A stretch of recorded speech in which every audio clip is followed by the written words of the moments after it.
चेहरा क्या देखते हो, दिल में उतर कर देखो ना, दिल में उतर कर देखो না।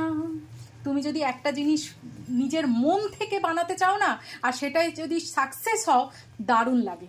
কারণ কি, আমি নিজে একা খাবো না, বাড়ির সবাই খাবে এবং সে তৃপ্তি করে খাবে। প্রথমে মাছে নুন মাখিয়ে নেবো। যেহেতু দই কাতলা করব, তাই জন্য হলুদটা একটু অল্প পরিমাণে দেবো।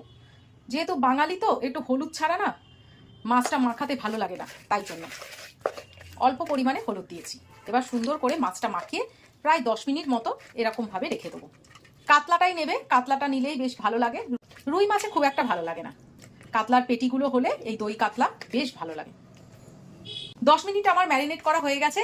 আমি এই পাশে সাদা তেলের মধ্যে একটু নুন ফেলে দিয়েছি, যেহেতু আজকে হলুদ দেওয়া হবে না, তাই জন্য হলুদটা দিলাম না। তেল আমার ভালো মতো গরম হয়ে গেছে, এইবারে আমি মাছগুলো ছেড়ে দেবো। যেহেতু রান্নাটা একটু সাদা সাদা হবে, তাই জন্য আজকে সর্ষের তেলের বদলে এই রকম সাদা তেল ব্যবহার করলাম। আর তোমরা যদি লাল করে করতে চাও দই কাতলা, তাহলে সর্ষের তেল ব্যবহার করতেই পারো। এই পাশে মাছ ভাজা হচ্ছে, আর ততক্ষণে সময় নষ্ট না করে আমি মিক্সিং জারে দুটো পেঁয়াজ বেটে নিচ্ছি, মানে পেস্ট করে নিচ্ছি। দুটো পেঁয়াজ, এই কারণে আমার 4টে মাছে এত পেঁয়াজ লাগবে না। আমি আরেকটা চিকেনের রেসিপি করবো, তাই জন্য একসঙ্গেই মশলাটা করে নেবো, ওই জন্য দুটো পেঁয়াজ একেবারে পেস্ট করে নেবো।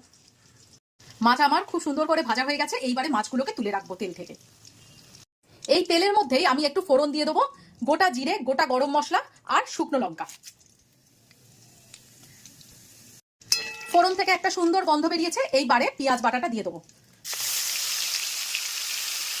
পেঁয়াজ বাটাটা দিয়ে খুব ভালো করে কষিয়ে নেবো পেঁয়াজটাকে আগে। পেঁয়াজ ভাজা আমার হয়ে গেছে, পেঁয়াজের কালারটা চেঞ্জ হয়ে গেছে, তেলও বেরিয়ে এসছে। এইবারে আমি মশলা দিয়ে দেবো একটা, যেটা হচ্ছে বেসিক মশলা, আদা, রসুন, জিরে আর ধনে আর কাঁচা লঙ্কা। যেহেতু একটু সাদা সাদা হবে, তাই জন্য এখানে আমি কোনো গুঁড়ো লঙ্কা বা লাল লঙ্কার ব্যবহার করব না। এই মশলাটাকে এবার ভালো করে কষিয়ে নেবো। সম্পূর্ণটা কিন্তু আমি লো ফ্লেমে করছি, একটু ধৈর্য ধরে রান্না করতে হয়, সেটা আমি অনেকবারই বলেছি।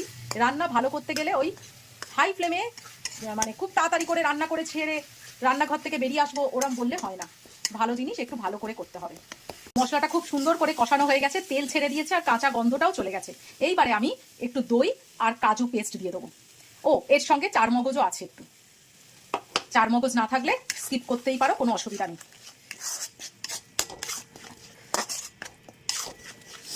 এবার এটাও একটু ভালো করে কষিয়ে নেবো। দই দিয়েও আমার ভালো মতো কষানো হয়ে গেছে। এইবারে লাস্টে দিয়ে দেবো আমি পোস্ত বাটা। এইবারে পোস্ত বাটাটা দিয়েও খুব সুন্দর করে কষিয়ে নেবো। যা হচ্ছে না, পুরো মালাই। মশলা আমার সুন্দর করে কষানো হয়ে গেছে, এইবারে সমস্ত পরিশ্রমে জল ঢেলে দেবো। গরম জল দেওয়ার চেষ্টা করবে, তাহলে তরকারির টেস্টটা অনেকটাই ভালো হবে। এবারে ফুটবে। দেখেছো, একটা জিনিস দিতেই ভুলে গেছিলাম, দই যখন দিয়েছি ব্যালেন্সের জন্য একটু চিনি তো দিতেই হয়, না হলে একদম ফিকা ফিকা লাগবে। মাছের ঝোলটা আমার খুব সুন্দর ফুটে উঠেছে। মাছের ঝোল নয়, তাহলে বাজে হয়ে যাবে, দই কাতলা। ভালো জিনিস যখন করছি, নামটাকেও সেইভাবে রাখতে হবে, না হলে কি আর হয়। এইবারে মাছটাকে ছেড়ে দিলাম। এবার ভালো করে ফুটুক মাছটা।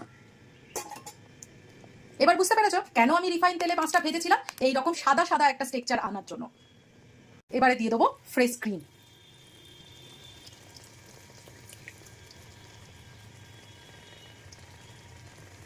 বেশি দেবো না, বাড়িতে যে লোকটা আসবে সে আবার এই ক্রিম টিম বেশি পছন্দ করে না।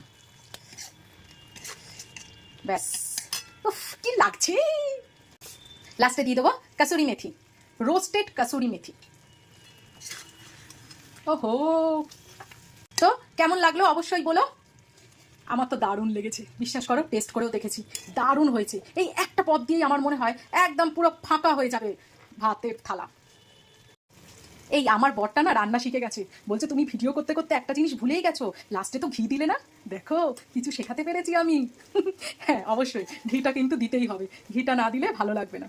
তো কেমন লাগলো বলবে আমায়, হ্যাঁ।